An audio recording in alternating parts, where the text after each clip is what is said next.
보라, 너희는 두려워 말고 보라, 너희를 인도한 나를 보라,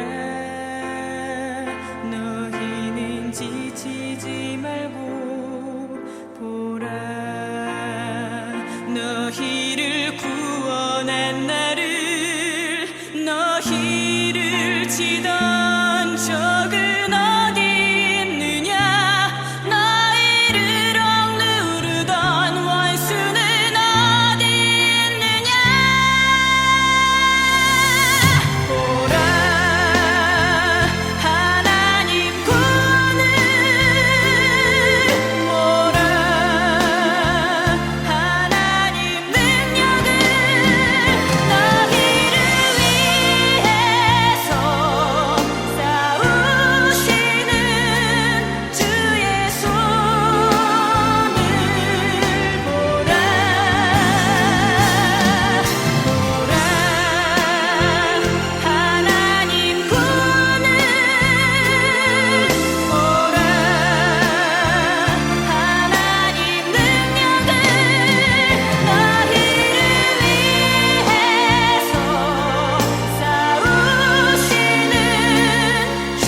여호와 하나님이 뱀에게 이르시되 내가 이렇게 하였으니 내가 모든 가축과 들의 모든 짐승보다 더욱 저주를 받아 배로 다니고 살아있는 동안 흙을 먹을지니라.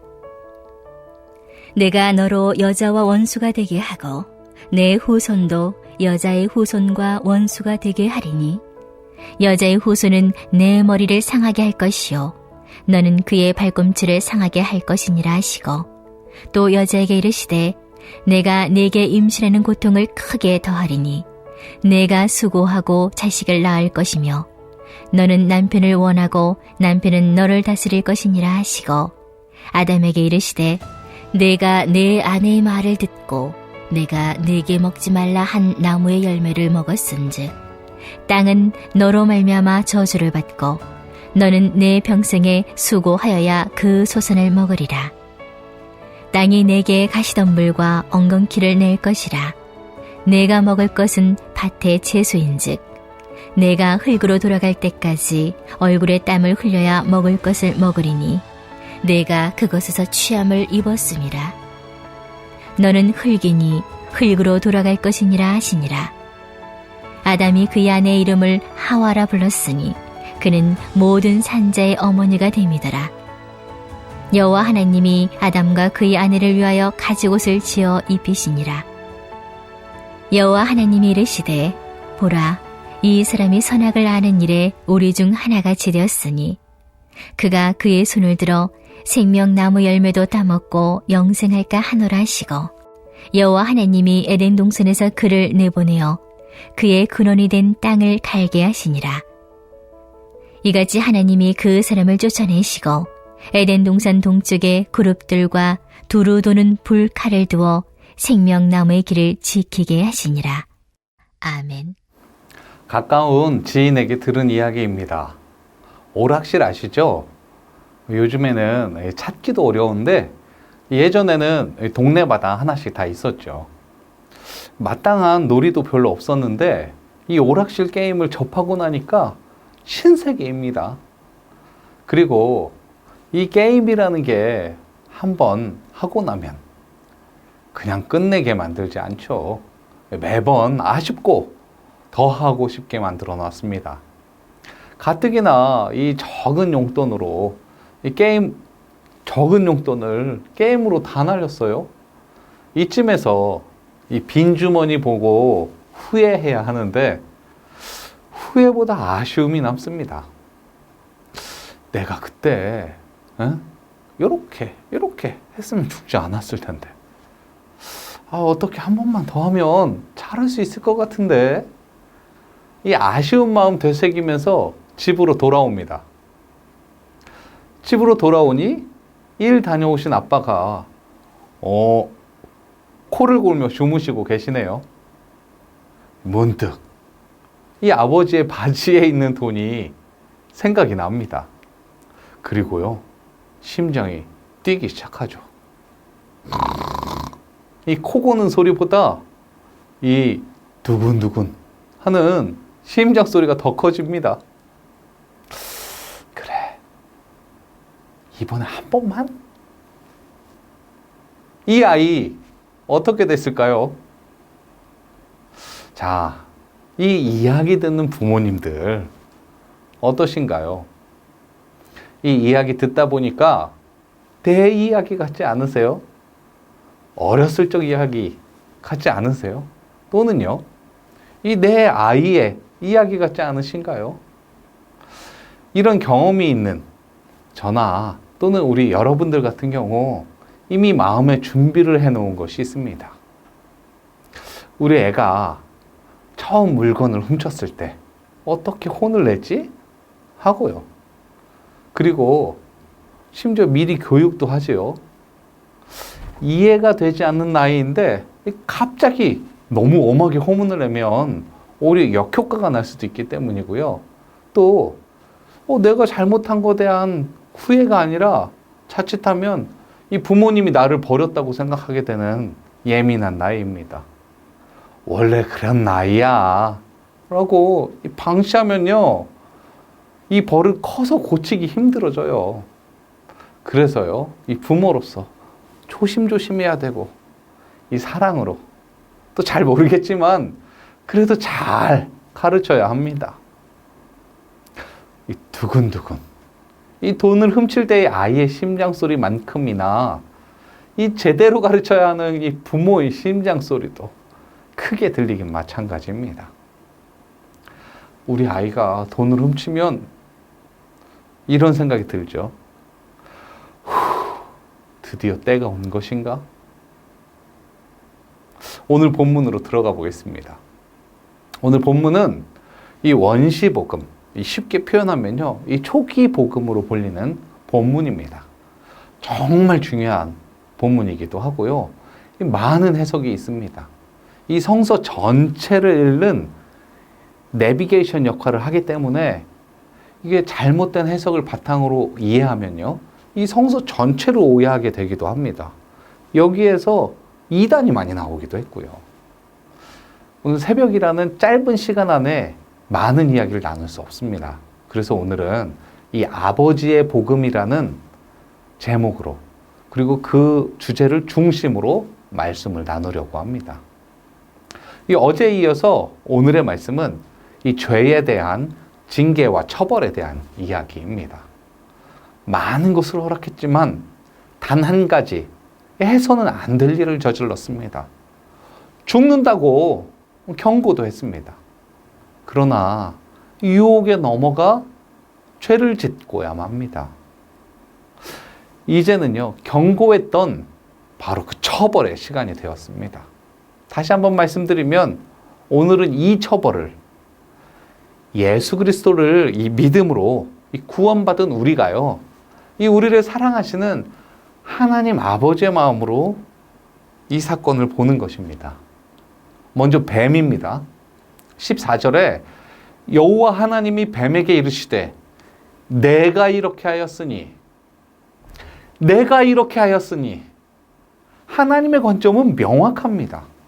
이 모든 사태를 이렇게까지 만든 주동자로 뱀을 지목한 거죠. 처벌도 또 엄혹합니다. 모든 짐승보다 더욱 저주를 받아 하나님의 가득한 분노가 느껴집니다. 이어서 15절이요. 내가 너로 여자와 원수가 되게 하고. 너 때문이야. 아니, 그래도 네가 안 했으면 됐지. 이 교사범하고 이 정범이 원수지간이 돼요. 하지만 처벌의 내용이 갈립니다. 여자의 후손은 뱀의 머리를 상하게 할 것이다. 이 뱀의 후손은 발꿈치를 상하게 합니다. 어떤 처벌이 더 가혹한가요? 발꿈치는 경상이고 머리는 최소 중상, 심하면 사망입니다. 타인을 교사하여 죄를 범하게 한 자는 죄를 실행한 자와 동일한 형으로 처벌한다. 이 형법 31조 1항의 내용인데요. 그런데 이 교사범, 뱀에 대한 처벌이 범행을 저지른 여자, 이 정범보다 더 중형입니다. 여기까지의 판결이 이렇게 편향되어 있어요. 범죄는 이 행위를 기반으로 하기 때문에 교사범이 범죄 행위를 실행한 이 종범보다 더 큰 벌을 받을 수는 없습니다. 16절입니다.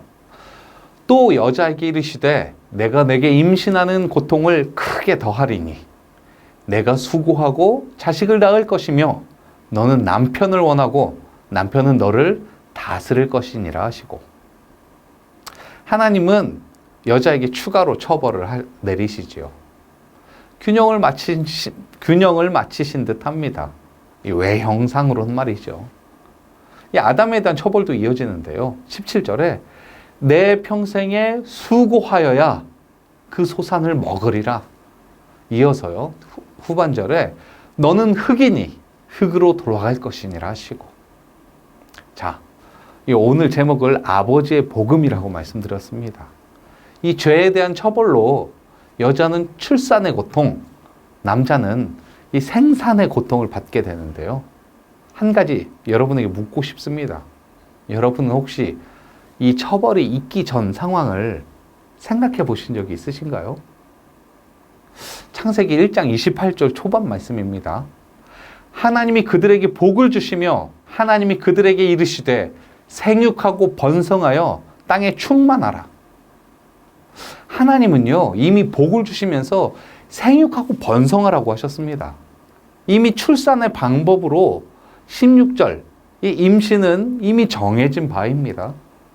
2장 25절이요. 또 아담과 여자가 에덴 동산에 살던 시절 성경에는 아직 밭에 채소가 나지 않았다고 합니다. 이 비조차도 내리지 않는 상황이었는데 이 농사 짓는 법 모를 뿐더러 가능하지도 않은 상태였습니다. 그런데 하나님께서 뭐라고 하시냐면 내가 수고하여야 그 소산을 먹으리라. 생육과 이 번성의 복을 받은 인간에게 임신과 출산이 벌일까요? 땅에 충만하라는 축복을 받은 인간에게 이 농경사회로의 진입이 벌일까요? 더 나아가 너는 흙이니 흙으로 돌아갈 것이니라. 인간의 죽음이 과연 벌일까요? 예전에요, 제 딸이 남동생하고 심하게 다툰 적이 있습니다. 남동생이 누나를 자꾸 약 올리니까 누나가 자력구제를 한 거죠. 거하게 맞은 동생이 울면서 저에게 이릅니다. 누나가 때렸다고. 저는 이 상황을 잘 중재해야 돼요. 그뿐 아니라 부모로서 잘 훈계해야 합니다. 구구단 20번씩 외워! 이 무척 엄한 표정 짓고요. 그렇게 싸운 거 잘못이니까 혼내는 거라고 알려주면서도 받은 벌이 뭐냐면 이 벌을 받았는데 나에게 도움이 되는 벌입니다. 처벌을 받았는데 유익해요. 제가 아버지가 아니고 이 재판장이라면 어떻게 됐을까요? 법에 맞춰서 잘못에 대해서 공정하게 처벌을 내렸겠죠. 아버지의 돈을 훔친 자녀는 대부분 엄하게 혼이 나고 심지어 경찰과 만남을 갖습니다. 아버지는 자녀를 형사처벌하려는 거 아니라 사랑하는 마음에 이 잘못된 길을 다시는 가지 않도록요, 깨우치는 시간을 갖도록 만들어 주시는 거죠. 이 경찰분들도 이 상황 다들 아셔서 그냥 웃고 넘어가지 않고요, 제대로 된 양육에 적극 협조하십니다. 엄하게 하시죠. 아담과 그의 아내, 아직 하와로 이름 짓기 전이니까 이 둘을 바라보는 하나님의 마음은 어땠을까요? 예수님 이전에는 아마 이 마음을 제대로 이해하지 못했을 것입니다. 인류의 죄의 기원, 그리고 고통의 원인에 대해 그러한 이야기로만 받아들일 수밖에 없었습니다. 그런데 우리, 이미 사랑과 은혜를 경험하고요, 이 구원받은 우리가 이 말씀 볼 때 그 뒤에 숨어있는 의미를 다시 발견할 수 있어야 합니다. 여자와 아담에게 주어진 고통을 단순히 이 죄의 대가로서 이 처벌로 볼 것이냐, 아니면 자신의 죄를 회개하며 다시 하나님을 바라보게 하는 수단으로 볼 것이냐. 여호와 하나님이 아담과 그의 아내를 위하여 가죽옷을 지어 입히시니라. 이 11절 말씀입니다. 이 벌거벗음을 깨달은 것은 자신의 죄에 대한 이 자각의 시작이었습니다. 이 죄의 자각은 앞으로 펼쳐질 이 험난한 인생길에서요, 지속적인 수치심을 불러일으킬 것입니다. 하나님은 마치요, 이 아이에게 회초리로 종아리 때린 후에 눈물 뚝뚝 흘리며 아파하는 아이에게 이 상처약 발라주고 밴드 붙여주고 이런 마음으로요, 아담과 하와에게 가죽옷을 입혀주신 것입니다. 단지 이 눈이 밝아져서가 아니라 스스로를 이 벌거벗은 거에 대한 죄에 대한 수치감, 이 수치심을 가려주시는 것이죠.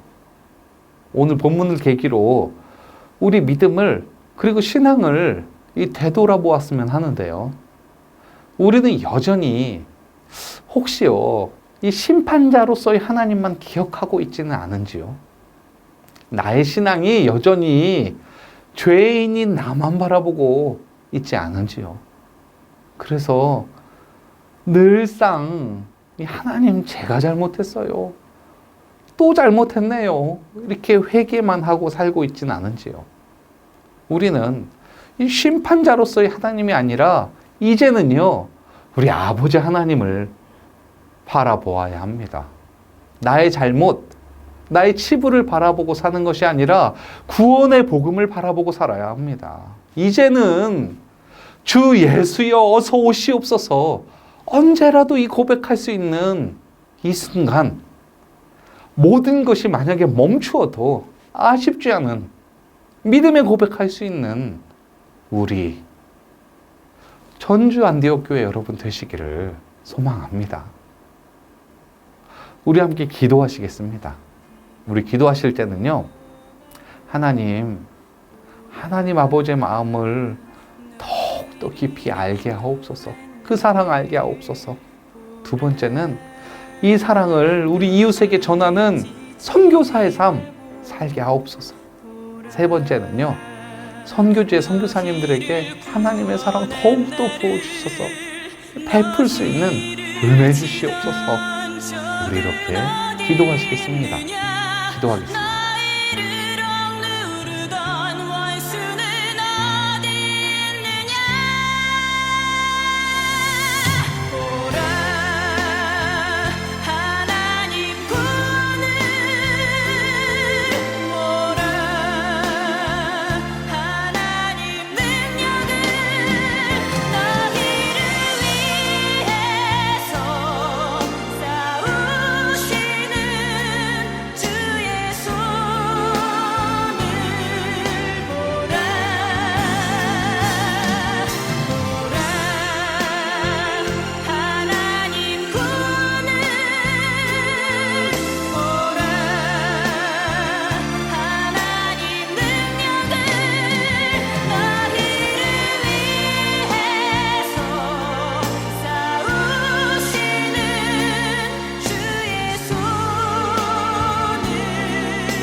우